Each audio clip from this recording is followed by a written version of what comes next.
zana ariko Usiko nari maze igihe ndarya ibiryo biryoshye uca. Ibiryo byanyu biraryoshe. Amatara nayibogereza ino sana. Ni amazi, Amazi ganyu gadapfa ubusa. Yesu wanjye, Yesu mukiza. Utera abantu indwara koko mana.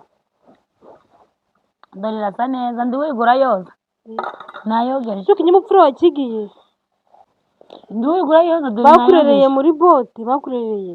Dore nayikogereje ariko niba ari n'utundi wanyongerera. Nta bindi bihari. Urakoze rero, urakoze no kurya wakwigendera. Ndagenda utamfunguriye. Ndagenda utamfunguriye ko. Ibiryo wabihashuriye. Hari n'ijana washizeho ngo tubihe cyangwa ngo ugure amakara yo kubiteka. Ndagira ngo mumenyeshe ko rero wa mubyeyi we ahandi hose nagiye gufunguza. Bagiye bamfungurira buzuza agafuka bamba n'ibiryo. Nase urambe ibiryo gusa. Hanyuma se gufungurira umuntu ni itegeko cyangwa bikora bishaka muvuye ku mutima. Ikindi kandi ibiryo byawe nabiye rwose uri kunyonyogoreza ibyo bintu ndaga ari byo pe. Niba ufunguriye umuntu mufungurire utiriwe urarenza agandi magambo. Hanyuma se ibyo nakugaburiye wabihasha ngomba kubivugira amagambo nshaka kuko ninjye wabitetse nkanabihaha. Uri kubyumva neza? Neza ubwico gihe bagukora umugisha nyabaki. So wabiriye zose byageze mu nda. Wafata urugendo rwawe ukigendera, wakoze no kuza, wadishije umutwe, marire kujya mu ngo kandebe hamwe, habiri, hatatu, hane, hatanu, hatandatu, harindwi, no kuri rwa rugo rwa ruguru 8. Aho iwawe na hacenda ariko iwawe ndaguhasanzwe pe wa mugore uri umubagito. Wari yani 9. Umubagito pe uri umubagito. Abandi bagiye bamba kiri fatika ubona ko atari sise ariko dore wowe umbaye sise koko wa mugore we niba utari umubagito ihangana unyongera utundi duke ku buryo koko utahereza umuntu n'ibiryo bimubumbye koko umbagasani kangana ugwaraboshwe ndi umwana w'umwaka umwe.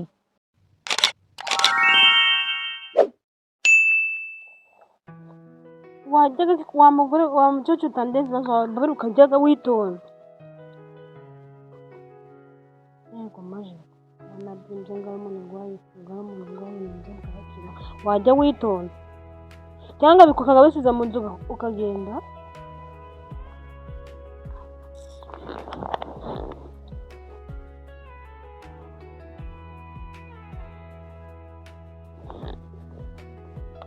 Ugira fata ibyo ngomba kuguteka kuko n'imyinjira bigwaye uri kumva neza. Ugira fata ibyo bike utaza kukunga ugasanga urapfuye.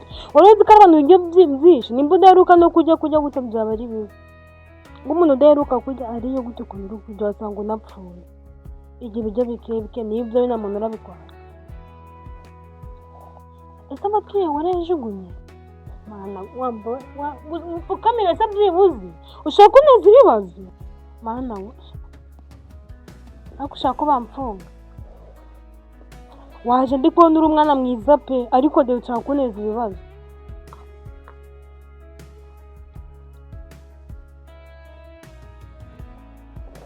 No kugasururu yana majigo yanga y'imodoka mana we akushaka ko bamfunga. Waje ndi kubona uri umwana mwiza pe ariko de ushaka kuneza ibibazo.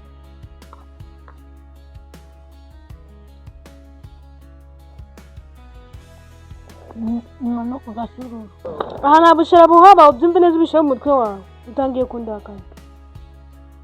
Aha nagari hanze benga amasaka ngo barakora ubushira makagwa abana. Ese hano banyari mu kabari koko ku buryo wahasanga inzoga bagakoma arutuku amasaka garutuku. ese ko waje uje gufunguza ngakugaburira nta byo kunywa mfite pe kandi byumve ngiye gucamba gusa ko ndi kutangiye kungura nta byo kunywa bihari. Nongereraho tujya. Ese waje kunderanje hano waje muri make ni kintu cyakuzanye hano kati simana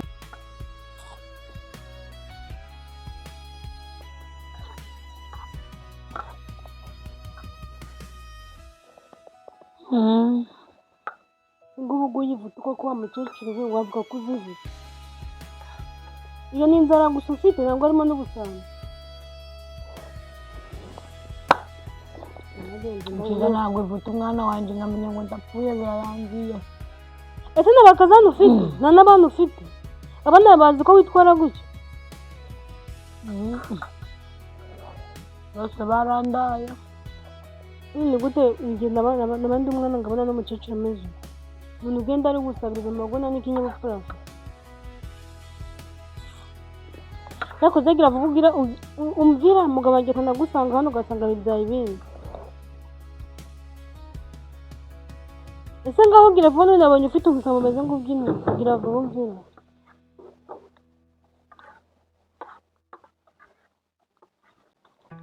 Barugire vuba kandi unagabanye ijwi udasanga umubyukije.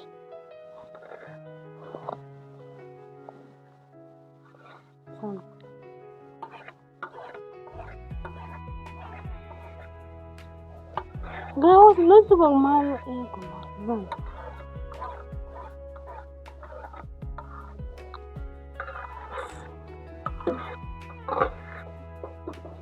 Byagiye ko ibi byose narayizanye kuko ibi ngibi hano imashini yanjye si irihe koko ahangara hakuze kuri rwagira ngo warushyingwe nk'umurozi. Zana ariko Usiko nari maze igihe ndarya ibiryo biryoshye uca. Ibiryo byanyu biraryoshye.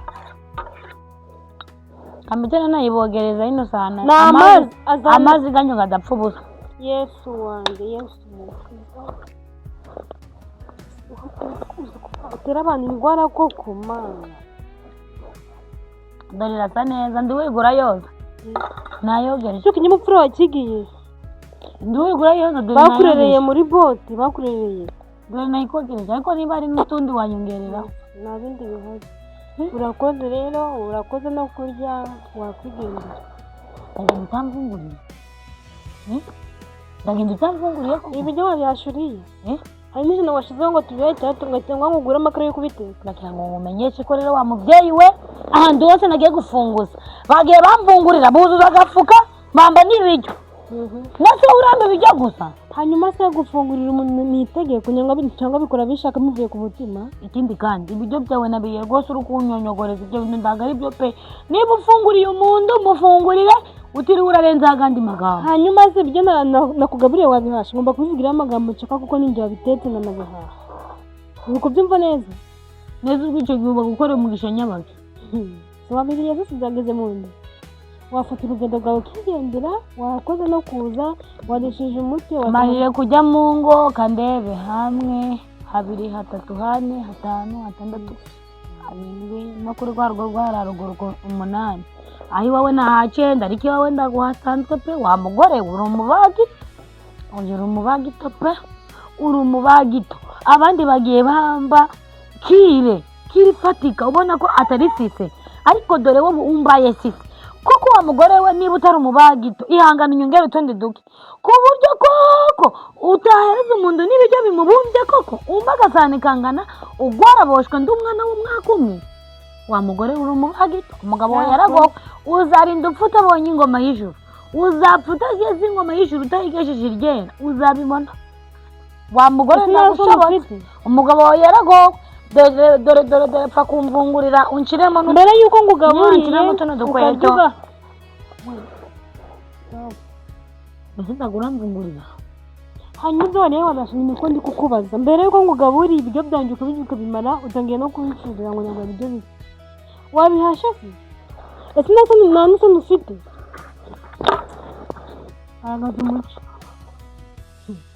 akira fata nikombo uyoze neza uyishyira no mu cyo gikapu cya byo buri inagutunge mu rugo rwawe aho ugiye unayipakire pe uvuge ngo ngufashije mbere nguhaye ibiryo nguhaye n'isahani yo kuriraho pakira ugende umvira ahangaha